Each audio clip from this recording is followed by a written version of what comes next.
में स्वार्थ, सत्ता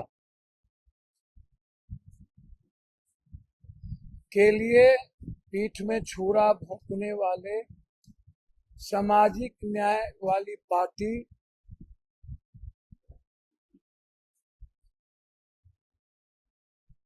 जो कहते तो हैं कि मैं अत्यंत पिछड़ा का नेता हूं, दलित का नेता हूं, माइनॉरिटीज का नेता हूं, ओबीसी का नेता हूं, लेकिन उनका चाल चरित्र हरकत कितना सामाजिक न्याय को रोंदने के लिए और संपूर्ण भारत के अंबेडकरवादी सोच को खत्म करने में उनकी क्या भूमिका है। दुनिया में जो पार्टी सावित्रीबाई फूले के घर को जलाए, महात्मा फूले की जिंदगी नासूर बना दी, पेरियार के खिलाफ आवाज उठाई, संत रविदास के विचारों को रौंदा, जब भी महिलाओं के सम्मान की बात आई कोई जाति नहीं थी सावित्रीबाई फूले के सामने, यानी कि उन्होंने दलित की बात की। एक भी महिला पढ़ी लिखी भारत में नहीं थी। तब जब दुनिया की महिलाओं के लिए एजुकेशन का सवाल उठा तो सावित्रीबाई फूले और उसके परिवार पर कितनी यातना दी गई ये दुनिया जानती है। बाबा साहब अंबेडकर जब संविधान की बात की तो संविधान के कॉपी को जला दिया। मनुस्मृति में साफ लिखा है कि महिलाओं को समाज में किस दर्जे का सम्मान मिलना चाहिए, क्लियर है।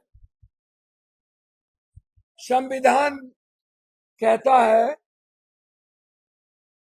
कि हम पहला निर्णय यदि कांग्रेस बाबा साहब अंबेडकर ने लिया तो देश की महिलाओं को वोट डालने के अधिकार के रूप में पहला निर्णय। उसमें दलित नहीं था, उसमें ईबीसी नहीं था, उसमें ओबीसी नहीं था, उसमें सभी जाति वर्ग के महिलाओं के अधिकार की बात। मनुस्मृति क्या कहा? नहीं।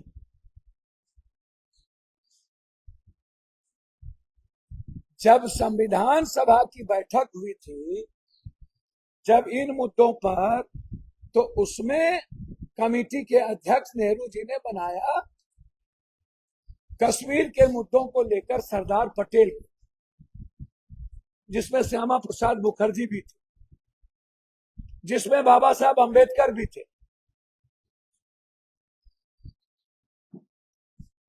और पूरा स्वतंत्र किया हरि सिंह थे। और साफ शब्दों में हुआ था कि कश्मीर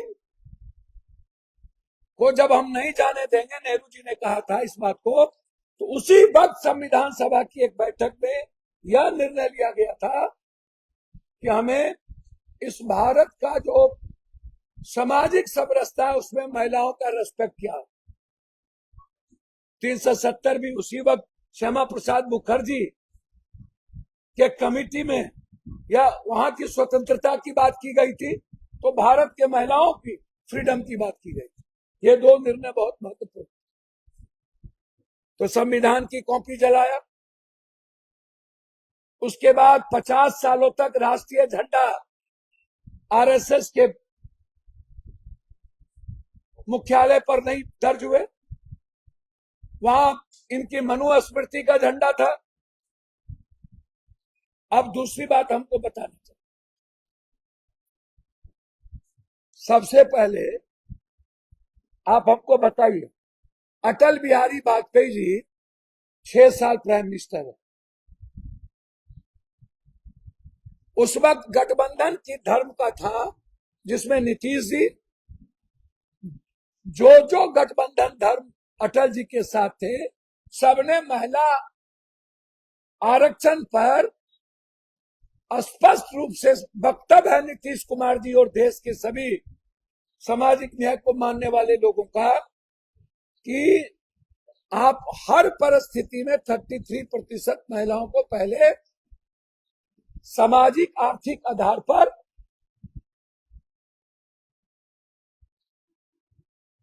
आरक्षण दीजिए, जिसमें ईबीसी, ओबीसी ये सबसे प्राथमिकता थी। एक बार ये स्पीच नहीं है, शकुनी चौधरी जी का स्पीच है, नीतीश जी का स्पीच है, लालू यादव जी और जॉर्ज का तो स्पीच है ही, शरद जी, चौधरी चरण सिंह, लोहिया, सभी लोगों ने भारत के कमजोर तबके के महिला और जनरल गरीब और ईबीसी और ओबीसी महिलाओं को आरक्षण की बात की। पहली बार पंचायती राज व्यवस्था राहुल गांधी जी के समय में आई, राजीव गांधी के समय। राजीव गांधी जी ने उनको कानूनी अमली जामा पहनाया, पंचायती राज को पूरा का पूरा सरकार राजीव गांधी जी ने दिया। आज दुनिया में यदि सबसे ज्यादा महिला सरपंच और प्रतिनिधित्व पंचायत में है तो राजीव गांधी जी ने दिया। 15 रुपया को सारा पैसा डाइवर्ट पंचायत में राजीव गांधी ने किया। तो आज जो मुखिया, जिला परिषद, ब्लॉक प्रमुख, सरपंच, वार्ड काउंसलर, नगर परिषद, ये क्यों है? किसने बनाया? बीजेपी ने तो बनाया नहीं। ये जो आज जो नगर परिषद में अन्य जगहों पर ओबीसी ईबीसी का वर्चस्व देख रहे हैं, ये तो कांग्रेस ने बनाया। उसको अमली जामा नरसिम्हा राव की सरकार में जब बहुमत नहीं हो पाया था, राज्यसभा में हमारा बहुमत उस वक्त कांग्रेस की नहीं थी, तो उस वक्त नरसिम्हा राव के समय में आके उसका इंप्लीमेंट हुआ इकोनॉमिकल। तो महिलाओं को कौन लाए? आप हमको बताइए। अब मैं आपको बता रहा हूं, मोदी जी 2020 में कांग्रेस ने राज्यसभा में महिला बिल पास करवा लिया और लोकसभा में आके कांग्रेस गठबंधन के चलते महिला बिल पास नहीं करवा पाई। अब आप हमको मोदी जी बताइए, 2014 में आप आए, आपने महिला बिल की बात नहीं की। आपके पास सबसे ज्यादा 2/3 मेजोरिटी था, किसी की जरूरत नहीं थी। 2014 में आपने महिला बिल पास क्यों नहीं किया? 2014 के बाद सबसे ज्यादा लोगों ने वोट आपको दिया। 2019 में आपने महिला बिल पास क्यों नहीं किया? 2023 में क्यों, जब आपके पास बहुमत नहीं थी? आप नहीं चाहते थे कि महिला बिल पास हो, महिलाओं को सम्मान मिले। आप परिसीमन करवा लेते। यदि आपको पिछड़ों का सीट कम करना था, दलित का सीट नहीं बढ़ाना था, अत्यंत पिछड़ों की सीट खत्म कर देना था,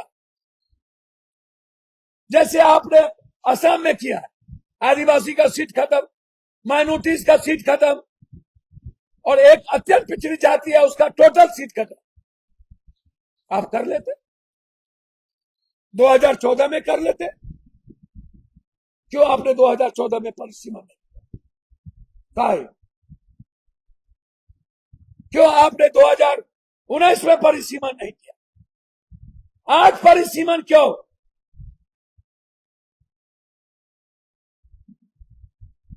आपके पास तो था बहुमत महिला बिल के लिए। 2 बार भारत की जनता ने आपको बहुमत दी। उस वक्त आप 10 सालों तक एक बार भी महिला बिल की बात, 23 में महिला बिल की बात आई। महिला बिल सारे देश के सांसदों ने 543 पर महिला को 33% लाने की वकालत करके पूरा का पूरा दोनों सदन से पास कर दिया। राष्ट्रपति महोदया जी का सिग्नेचर हो गया। तो जब कानून बन गया तो ये गिरा कब? दस्तखत होने के बाद गिरता है क्या? महिला बिल तो गिरा नहीं, और महिला बिल तो था नहीं। ये जो अछरकतवा नेता लोग, जो दलितों की बेटी नफरत करता है, जो लोग अत्यंत पिछड़ों की, गरीब और ग्रामीण स्तर की बेटी से नफरत करता है, वोट लेंगे आदिवासी का, वोट लेंगे ईबीसी का, ओबीसी का, वोट लेंगे जनरल महिला का, वोट लेंगे दलित का, और विरोध करेंगे गांव की महिलाएं नहीं आए।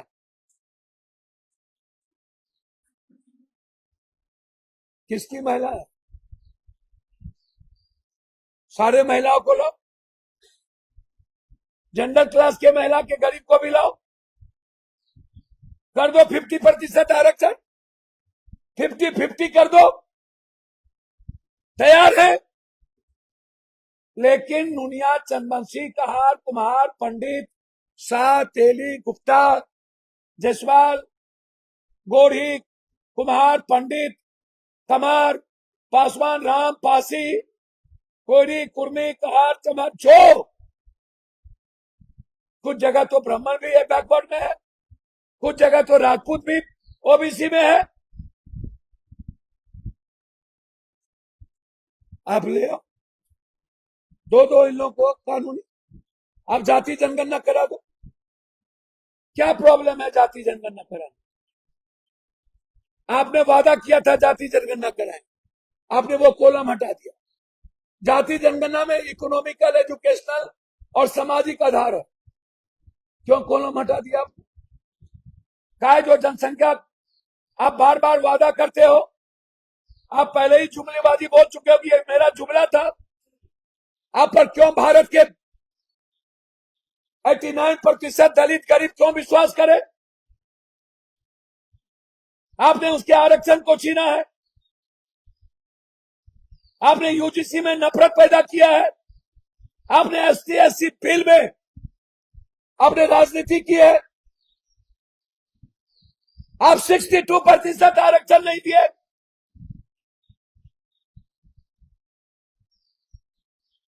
आग्रह करेंगे इन दलित नेताओं से और पिछड़ों के और अत्यंत पिछड़ों के वोट लेने वाले नेताओं से, इतिहास माफ नहीं करेगा, मिट जाइएगा आप।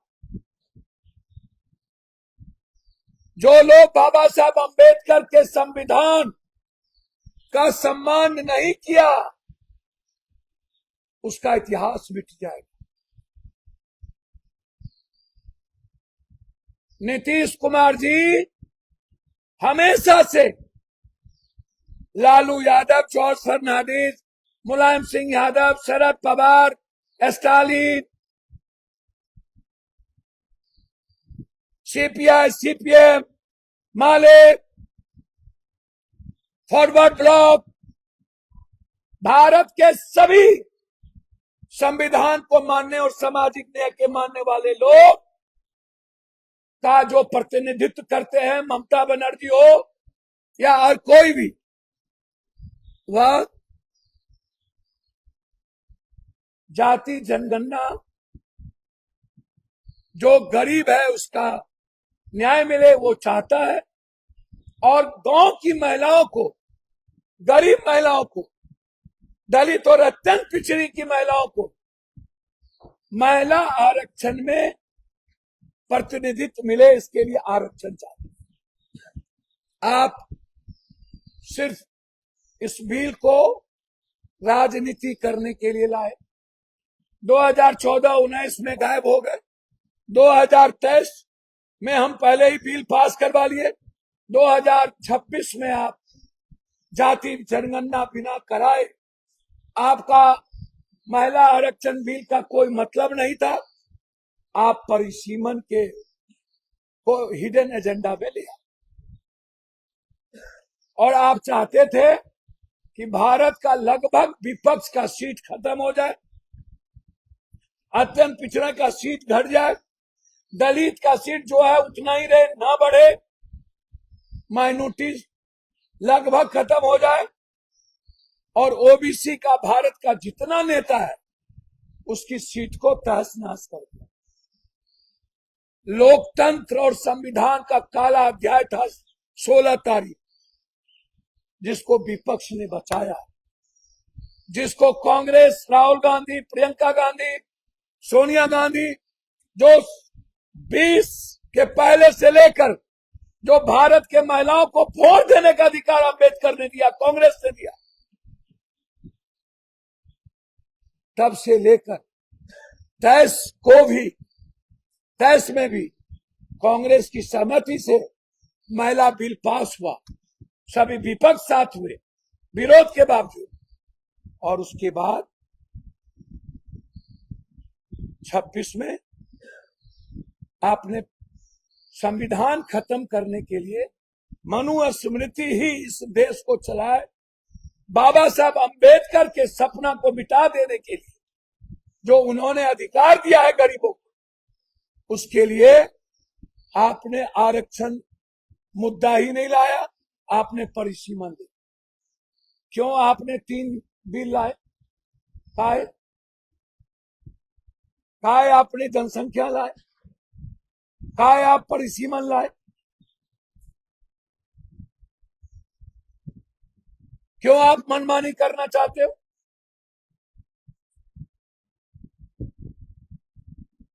और अंत में महिलाओं के सम्मान की बात लोकसभा के भीतर हो, ये मजाक का पात्र, हंसी का पात्र विधानसभा में हो। भारत में महिलाओं को भगवान तो, देवी तो बना दिया गया, लेकिन ना कभी इज्जत हुआ, ना कभी इस भारत में महिलाओं की इज्जत हो, कभी नहीं हो। व्यवस्था, सिस्टम, समाज, विधवा राजा राममोहन राय और गुरु गोविंद सिंह जी ने तो बड़ी लड़ाई लड़ी थी। सती प्रथा खत्म कैसे हुआ? विधवा प्रथा खत्म कैसे हुआ? बांझपन की लड़ाई लड़ कैसे रहे? दहेज प्रथा खत्म किसने की थी? जलाए कौन? समाज के द्वारा। भ्रूण हत्या कौन कर रहा है? घरेलू हिंसा कौन कर रहा है? महिलाओं पे गिद्ध दृष्टि किसकी है? अमेरिका से लेकर के भारत तक नेताओं की। बिना नेता के रूम के बगैर 90% महिलाएं राजनीति कर ही नहीं सकती। ये तो हर दिन नेताओं का सीसीटीवी फुटेज, औरत को नोचने की एक मत संस्कृति बन गई। स्कूल जाओ, बेटी का शोषण, कॉलेज जाओ, रैगिंग के नाम पर शोषण, ऑफिस जाओ, तब शोषण, कहीं भागीदारी नहीं। एक भी ईबीसी, कहीं पर कोई उद्योगपति नहीं, एक भी ईबीसी पूंजीपति नहीं, एक भी दलित की बेटी मात्र एक जज बनी भारत में इतिहास में आज तक, सुप्रीम कोर्ट में, आईएम में नहीं, सेना में नहीं, पुलिस में नहीं, हाँ चैनल के मालिक में नहीं, एक भी ईबीसी नहीं, एक भी एसटी/एससी नहीं, एक भी मठ में ईबीसी नहीं, एक भी मठ और मंदिर के ट्रस्ट में दलित नहीं। काहे कौन बात करेगा दलित की? कौन बात करेगा ईबीसी की? कौन अधिकार की बात करेगा उसका?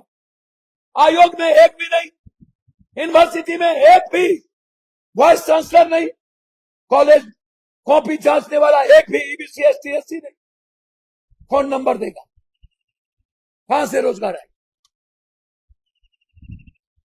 आप जनरल महिला को क्यों नहीं लाना चाहते? करिए, हम तो कोई नहीं कहता आपको ये महिला, सबको इक्वल दीजिए आप। इसीलिए आप महिला विरोधी ही नहीं है,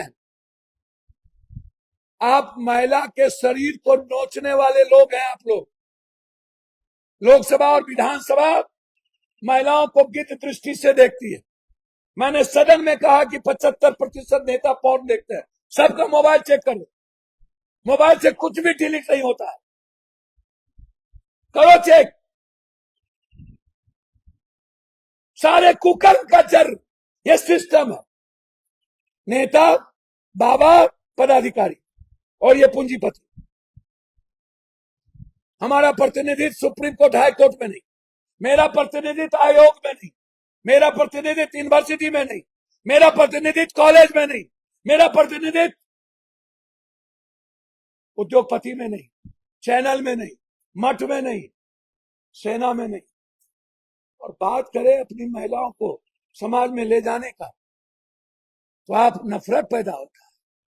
वोट लोगे पूर्णिया में आदिवासी से, वोट लोगे पूर्णिया में कुर्मी से, वोट लोगे कुशवाहा का, वोट लोगे दलित का, और बात करोगे सिर्फ गरीब विरोधी। मैं मुख्यमंत्री जी को याद दिलाना चाहता हूं, नीतीश कुमार जी से पूछ लीजिए किस तरह के महिलाओं को आरक्षण वो चाहते। और हाथ जोड़ता हूं, एक बार शकुनी चौधरी साहब का लोकसभा का स्पीच भी सुन लीजिए, और नीतीश कुमार का 10 बार स्पीच सुन लीजिए। वो कभी तैयार नहीं हुए महिला आरक्षण के बगैर महिला बिल पास हो। तो आप अपने गठबंधन से पूछ लीजिए। मैं अच्छी बात है, ये महिलाओं का हम सम्मान करते हैं।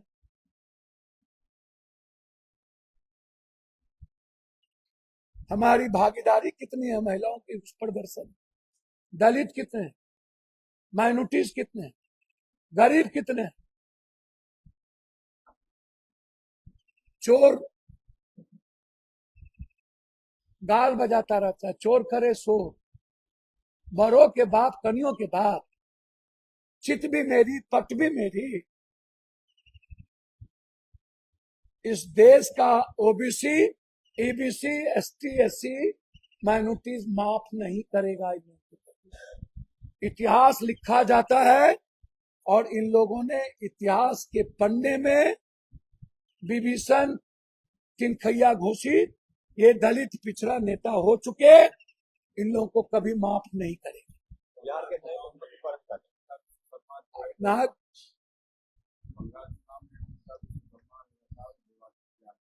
हेमंता बिस्वा शर्मा से बड़का चरित्रहीन, उससे बड़का बचाल, वो एलन दुनिया के आदमी है, वो मानव है ये नहीं, बनमानुष है। उसका नाम चिंपांजी रख दिया, और हाथी चले बाजार, कुत्ता भूखे हजार। ऊंट बैठियो जाए तो कुत्ता से ऊपर होता है, और ऐसे ही कुत्ता लोग भौंकते रहते हैं, रोटी दे दीजिए, काम खत्म है, अपना खाएगा। ये सब की काहे परवाह करते हैं? सभी पार्टी से गुजर के भाजपा में जाने की तैयारी कर रहे हैं। अच्छा, सबको अपना स्वतंत्रता है, अधिकार है, सबको जहां अच्छा लगता है सब जाता है, उसमें आपको क्या प्रॉब्लम? सभी लोग अपने होते हैं, जाने जो जाने जता, हम किसी का प्रवक्ता तो है नहीं। अब सम्राट जी के बारे में पूछ रहे हैं, सम्राट जी के बारे में हम तो अब खुशी हैं, कि पिछड़ा का बेटा मुख्यमंत्री एक और हो गया, लेकिन बीजेपी को पछ ही नहीं रहा। माँ बहन गरिया रहा है, आर.के. सिंह गरिया रहा है, एक तो कौन पार्टी है, अरे एक तो नम्मा सतमा फैल है, ऊपर से नीचा फैल है। जोगी पर तो 6 मर्डर का केस था अलग अलग, कोई तरी पार थे, किसी पर दंगा का आरोप था। बीजेपी में 140 मर्डर केस वाले हैं, तो एक ठोको बंस क्या कर रहे हो? कल तक आप भी उनका विरोध कर रहे थे। कौन सी का विरोध? हम तो वैचारिक विरोध, हम तो आज भी कर रहे हैं। हम तो नीड्स की बच्ची की लड़ाई लड़ रहे थे, विरोध किस बात का? विरोध तो हम लड़ाई लड़ेंगे, वो सरकार में है, हम विपक्ष में है, इसमें कौन विरोध? हमने कहा बीजेपी में कहीं खुशी देखी, कहीं पटाखा फूटा। ये अमित भाई और प्रधानमंत्री से मिलने गए अभी था, समझ ही नहीं किया बेचारे। बोला एक नीतीश जी के मुख्यमंत्री है, मेरा कहा है? अच्छा बात है, लव कुश की जोड़ी जिंदा है रहे। नीतीश कुमार अच्छा काम किए कि लव कुश को जिंदा रखे।